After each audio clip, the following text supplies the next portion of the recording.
नमस्कार दोस्तों, बहुत सारे लोगों का मैसेज आता है, कमेंट आता है कि सर मैं दूसरे प्रोफेशन से जुड़ा हुआ हूँ और ब्लॉगिंग करना चाहता हूँ। बहुत सारे यूट्यूब वीडियो देखे बट समझ में नहीं आ रहा है ब्लॉगिंग कैसे करना है।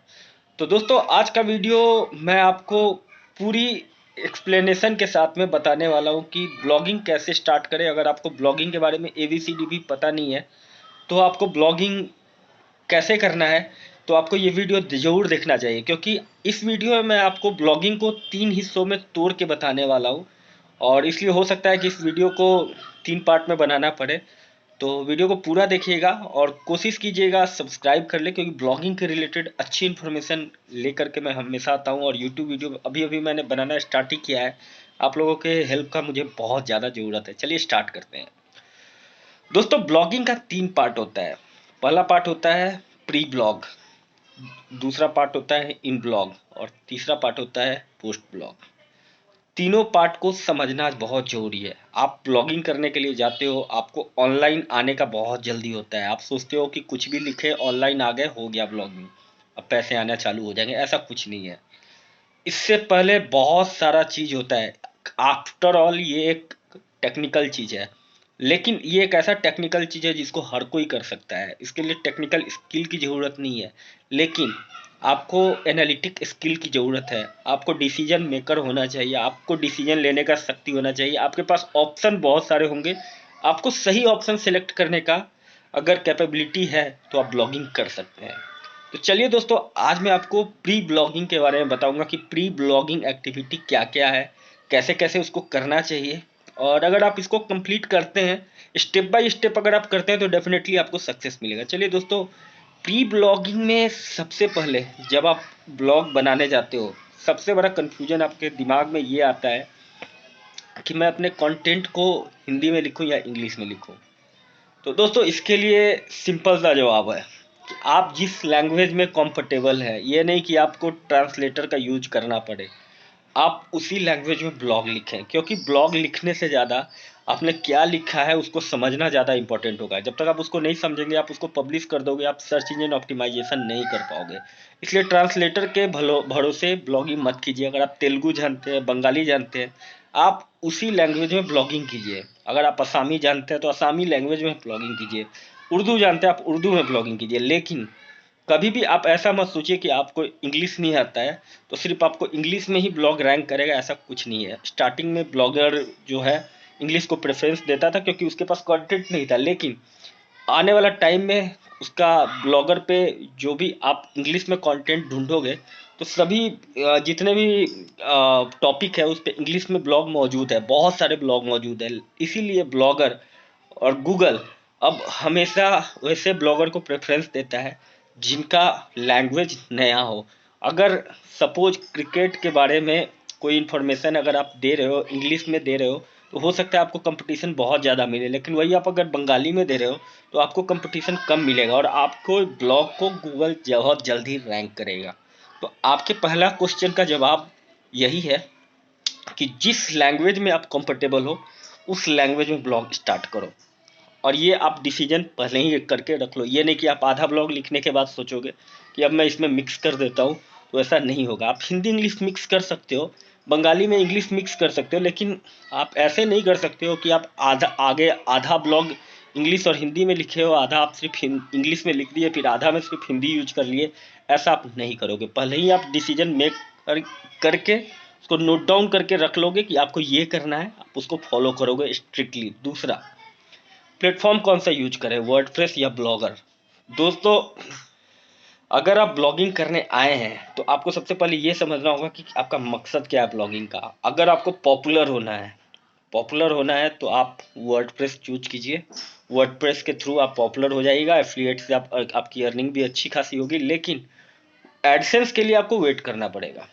अगर आप पैसा कमाने के लिए आए हैं, जैसा कि बहुत सारे ब्लॉगर करते हैं, अर्निंग के लिए आते हैं ब्लॉगिंग में, तो आपको स्टार्टिंग में step by step platform change करना पड़ेगा।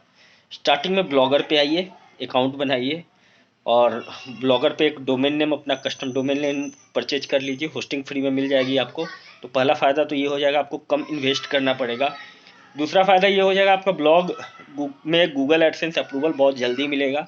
एडसेंस अप्रूवल जल्दी से मिलने के बाद में आप उसको अपने वर्डप्रेस में ले जा सकते हो। वर्डप्रेस का क्या बेनिफिट है कि उसमें सर्च इंजन ऑप्टिमाइजेशन ज़्यादा बेटर होता है, ब्लॉग पे ट्रैफिक ज़्यादा आती है, एफिलिएट से अर्निंग ज़्यादा होती है। लेकिन एडसेंस अप्रूवल के लिए वर्डप्रेस ब्लॉग को कम से कम 6 महीना पुराना होना चाहिए। इसके अलावा आपके वर्डप्रेस में अगर बहुत सारा आपने बहुत डायनेमिक बना दिया है और उसमें पेजेज को आपने ऐसा कर दिया है कि आपका जो कंटेंट है, आपका जो बेसिक पेजेज का जो स्ट्रक्चर है उसको चेंज कर दे रहा है, तो आपको एडसेंस अप्रूवल हो सकता है नहीं मिले। बहुत सारे लोगों को यही होता है कि वो वर्डप्रेस से एडसेंस अप्रूवल के लिए अप्लाई करते हैं और उनका रिजेक्ट हो जाता है। फिर वो ब्लॉगर से जाकर के अप्लाई करते हैं तो उनको मिल जाता है। तो स्टेप बाय स्टेप अगर आपको एडसेंस अप्रूवल लेना है तो आपको स्टार्ट ब्लॉगर से करना पड़ेगा। तीसरा, ब्लॉग टॉपिक किस टॉपिक पे स्टार्ट करूं, ये सबसे बड़ा कन्फ्यूजन है। ये कन्फ्यूजन तो ऐसा है जिसको अभी तक समझना बहुत ही मुश्किल है। लेकिन मैं अपने ब्लॉग मेंटरिंग प्रोग्राम में हमेशा अपने लड़कों को एक चीज़ बताता हूँ और जो मैं फॉलो करता हूँ वही मैं आप लोगों को भी इन्फॉर्मेशन देता हूँ। ऐसा नहीं है कि ब्लॉग मेंटरिंग में मैं कुछ अलग बताता हूँ, लेकिन हाँ, ब्लॉग मेंटरिंग में मैं पर्सनल गाइडेंस देता हूँ। आपके ब्लॉग को जाकर के पर्सनल लेवल पे चेक करता हूँ, आपके एसईओ को पर्सनल लेवल पे चेक करता हूँ, आपके ब्लॉग के कंटेंट को अच्छे तरीके से समझता हूँ और उसमें जो जो रिक्वायर्ड होता है आपको बोलता हूँ वो करने के लिए आप करते हो, आपको ज़्यादा सक्सेस मिलता है। लेकिन हाँ, यूट्यूब वीडियो में भी मैं आपको वही प्रोसेस बताने वाला हूँ।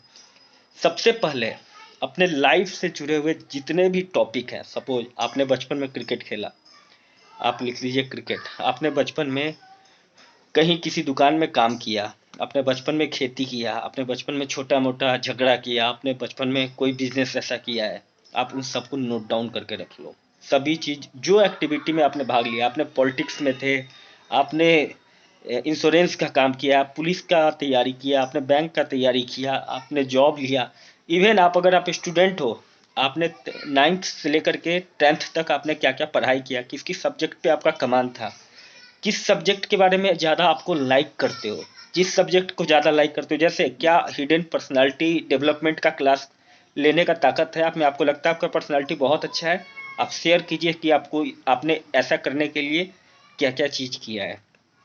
अपने एक्सप्रेशन को, अपने एक्सपीरियंस को शेयर करना ही ब्लॉगिंग है। और अगर आप इस मकसद से आते हैं कि अपना एक्सपीरियंस शेयर करेंगे तो आपके पास कंटेंट का भी कमी नहीं होगा और आप देखोगे कि आपने जो किया है उसको लोग देखना चाह रहे हैं, पढ़ना चाह रहे हैं, आपको मोटिवेशन आएगा। तो मोटिवेशन ऐसे आता है ब्लॉगिंग लिखने के लिए। अब आप कभी ज़िंदगी में क्रिकेट खेले नहीं हो, हॉकी खेले नहीं हो, पॉलिटिक्स में पार्टिसिपेट नहीं किए हो और बन गए हो ब्लॉगर कि हाँ भाई हमको क्रिकेट के बारे में लिखना है और आप क्रिक बज के सहारे आप लिख लोगे, ऐसा नहीं होता है। क्रिक बज के सहारे आप तब लिखना होगा आपको जब आपने कभी क्रिकेट खेला होगा, आपने क्रिकेट देखा होगा, आपने इंटरेस्ट लिया होगा, तब आप क्रिक बज का सहायता लेकर के आप उसको अपने वर्ड में लिख सकते हो। क्योंकि आपको लिखना अपने वर्ड में ही, आप कॉपी पेस्ट नहीं करना। आप सपोज आपने इंश्योरेंस कंपनी में काम किया है, आपको इंश्योरेंस के बारे में ज़्यादा पता होगा, आपने बैंकिंग का तैयारी किया, आपको बैंकिंग के बारे में ज़्यादा पता होगा, आपने पर्सनल इंग्लिश स्पीकिंग कोर्स किया है, आपको इंग्लिश सीखने के लिए आपने स्पीकिंग कोर्स किया है, आपको पता है कि इंग्लिश स्पीकिंग कोर्स कैसे होता है, आपने अपना इंग्लिश को इम्प्रूव किया है, तो आप बता रहे हो कि इंग्लिश इम्प्रूव करने के लिए क्या क्या करना होगा। तो ये सब चीज़ आपने किया है तब तो आप कहीं से रेफरेंस भी ले रहे हो। अगर आपने किया ही नहीं है, सपोज मुझे बंगाली आता नहीं है और मैं बंगाली करके मैं बताने लगूँ, मैं उत्तराखंड से हूँ, मैं उत्तराखंड के भाषा जान लेता हूँ, लेकिन अगर मैं दूसरा लैंग्वेज में बोलना चाहूँ तो मैं नहीं बोल सकता। तो ये सारा चीज़ आपको ध्यान रखना होता है कि जो आपका पर्सनल एक्सपीरियंस है आप उसको नोट डाउन करो और देखो कि किस चीज़ के बारे में आपको यूनिक नॉलेज है और किस चीज़ के बारे में आपको परफेक्ट नॉलेज है। आंख बंद करके आप उसमें ब्लॉगिंग स्टार्ट करो। अब दोस्त, सबसे जो मेजर टॉपिक है वो क्लियर हो गया। अब एक टॉपिक और है कि इसमें डोमेन क्या लें। तो दोस्तों, बहुत सारे लोग बोलेंगे कि ब्लॉग स्पॉट से लो, कस्टम डोमेन लेने का ज़रूरत नहीं है, लेकिन मैं आपको बोलूँगा कि स्टार्टिंग में ही कस्टम डोमेन खरीद लें और कस्टम डोमेन खरीदने के साथ साथ आप अपने ब्लॉगर में ऐड भी कर लें .com या .in। इसी दो के अलावा और कोई भी डोमेन नहीं ले। कोई भी डोमेन अगर आप लेते हो इसके अलावा तो आपको एडसेंस अप्रूवल नहीं मिलता है, उतना ट्रैफिक भी नहीं आता है आपको। तो हमेशा कोशिश करें कि .com, अगर इंग्लिश में कंटेंट लिखना चाह रहे हैं तो .com, नहीं तो .in। तो प्री ब्लॉगिंग एक्टिविटी लगभग इतना ही है। अब इसमें आपको कीवर्ड रिसर्च भी हम ऐड कर सकते थे, लेकिन कीवर्ड रिसर्च अभी ऐड आपको नहीं करेंगे। कीवर्ड रिसर्च आपको इन ब्लॉगिंग के का जो पार्ट है उसमें हम इसको डालेंगे, क्योंकि ये कम्प्लीटली इसको कैटेगराइज करना सब कुछ ये मेरे कोर्स मटेरियल का हिस्सा है। जब मैं ब्लॉग मेंटरिंग पढ़ाता हूँ तो मैं ये ऐसे ही लोगों को बताता हूँ। तो दोस्तों वीडियो अच्छा लगा हो ज़्यादा से ज़्यादा लोगों तक शेयर कीजिए, और ब्लॉग मेंटरिंग प्रोग्राम अगर ज्वाइन करना चाहते हैं, नोटिफिकेशन में मैंने अपने टीम का नंबर दिया है, आप उससे कॉन्टैक्ट कर सकते हैं। वीडियो अच्छा लगा हो सब्सक्राइब कीजिएगा channel. I really appreciate your time. Thank you, धन्यवाद। ब्लॉगिंग स्टार्ट करो यार, बहुत अच्छा टाइम है। Thank you.